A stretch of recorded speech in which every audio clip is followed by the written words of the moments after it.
Hi there, good morning, good afternoon, and good evening. So in this video guys, I'm going to teach you how to delete a photo on your Facebook account. Please stay on the video if you're using your phone, your tablet, your laptop, or any iOS devices because it's literally the same process, okay? So even though you're seeing I'm using a desktop right here with a Windows OS, please stay, okay? So with this one, please open any browser of your choice, may it be Safari, Mozilla Firefox, Google Chrome, or Microsoft Edge. With this one, this should be Facebook. Please log in Facebook. This should be the link.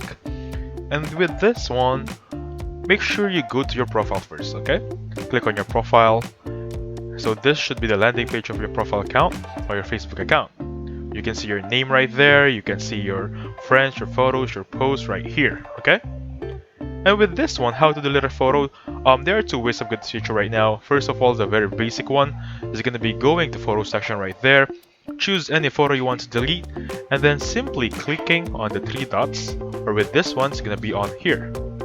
And as you can see right there, delete photo is on this section. If I click on that one, this photo will be permanently deleted on my Facebook account. Now, second option is this is the fast one.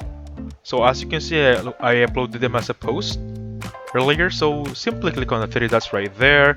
And again, move to trash right here, should be good. Everything right here will be moved to the trash. That post is gone right now. Now, to restore that one, for example, go to trash right there. And as you can see, this one is right here. And I can restore it right now. This is just an additional info for you guys if you want to use it in the future, okay? That being said, I'm going to go back to my profile. And as you can see right here, they're restored. However, the one earlier, the single photo I deleted, it's not going to come back anymore. You can only restore posts that you deleted as a whole. In that sense, that's how you delete a photo on Facebook. Thank you so much for watching. Please hit the like button, subscribe, and I'll catch you guys on the next one. Goodbye for now.